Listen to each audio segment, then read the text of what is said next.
respect of the historical response to domestic violence from the point of view of the police, I think we've always been geared around responding to a female victim. And I think that has conditioned police officers to a certain style of thinking, a stereotype response. And I think when they do come across a male victim, they are somewhat shocked. And I think the preconditioning of the police officer takes over and saying, well, how can we have a male victim? You know, the male is stereotypically strong and powerful. Why is he a victim? And I think that response may not be said in words, obviously, but just in body language, and the response may sort of demean the actual male victim. The way we're handling victims these days in respect to professional counselling and referral, one of the issues that police have dealt with in the past in their responses to domestic violence is that the police officers also been seen as the first point of counselling as well.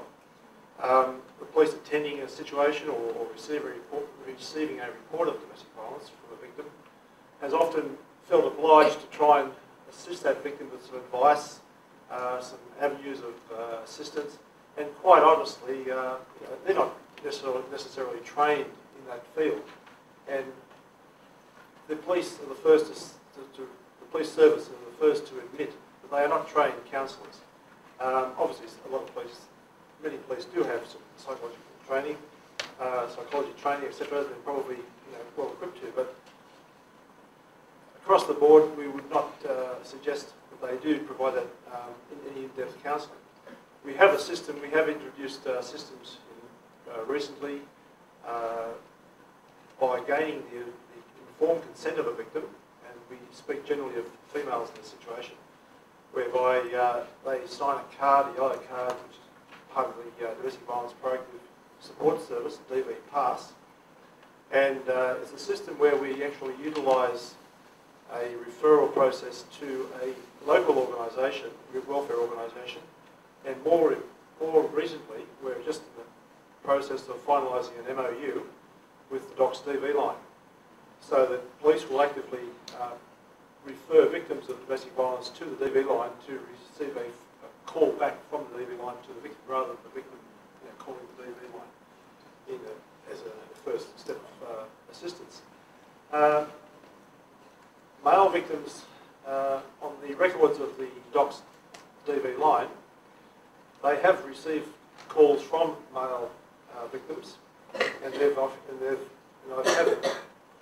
good authority, they've been referred to the men's referral service and the men's line, and they've been given minimal sort of counselling on the phone, but have been, because the service is specially designated or designed, I suppose, for female victims, they haven't been able to go too far. But I think it's an area that we need to sort of further explore in this referral service, because once police do receive a report or attend a domestic violence incident, they don't want the extra burden of having to deal with the trauma of that of the victim and all the issues behind. They're really sort of under pressure to do a lot of things in their shift, and it can really weigh a police officer down if they get too involved in some of those very heavy issues.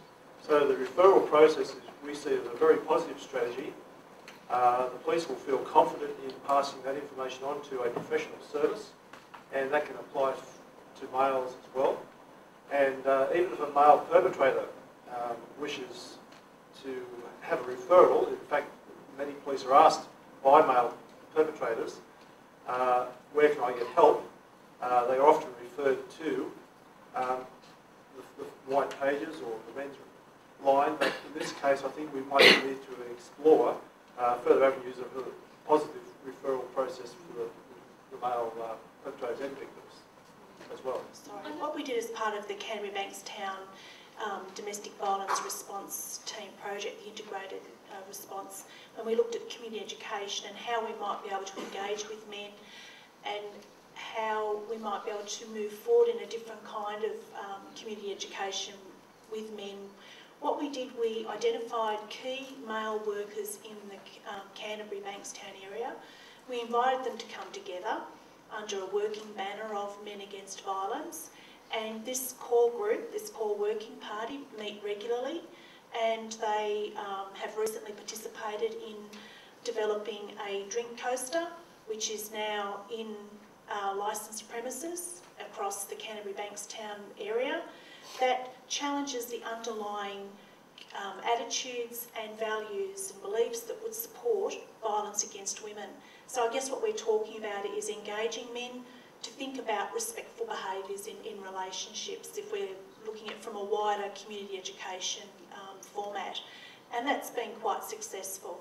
And they have also had a successful submission from Bankstown City Council to develop an interactive CD that is targeting young men in our community, and will once again look at developing and having young men think about respectful practices and behaviours in relationships. Within that context, what we also did, we acknowledged men's expertise in talking to other men, that we didn't presume as women that we had all the answers, but that we acknowledge that men hold expertise in engaging and talking to other men. I think that it's an area that requires kind of the attention of men and women working together, and that men need to take responsibility around kind of forwarding the debate, particularly in the sense of looking at what might be helpful responses to those men, given that people have made those comments about men working with men. I think that's important. I guess I can look back in terms of 10 years ago saying the same things that various other people on this panel have said, but my job has actually been helping men who have been domestic violence perpetrators, and 9 out of 10 of those guys are actually presenting with scenarios where they perceive themselves as victims of women in one respect or another. So I guess I kind of, in working with perpetrators, I'm sure people like that would agree with me, that the common presentation of them is seeing themselves as victims. So working with all of that is really important to help understand how they see it as that, engaging with that, and then moving along to other perceptions. You know, there are multiple realities out there, and I think we need to develop intervention strategies, models and intervention strategies that are adequate to deal with that. I guess one of the things I was hoping to talk about today in terms of multiple realities was looking at what kind of scenarios are we talking about when men are victims of domestic violence? What kind of situations are those women in that are causing them to act in, to behave in ways that are experienced by a man as abusive? We haven't actually identified. You know, we've talked in general, global, philosophical, gender political terms. We haven't gone down to the nitty-gritty of what kind of women in what kind of situations. What percentage of women have particular kind of issues? You know, at the risk of being reductionist or simplistic, what kind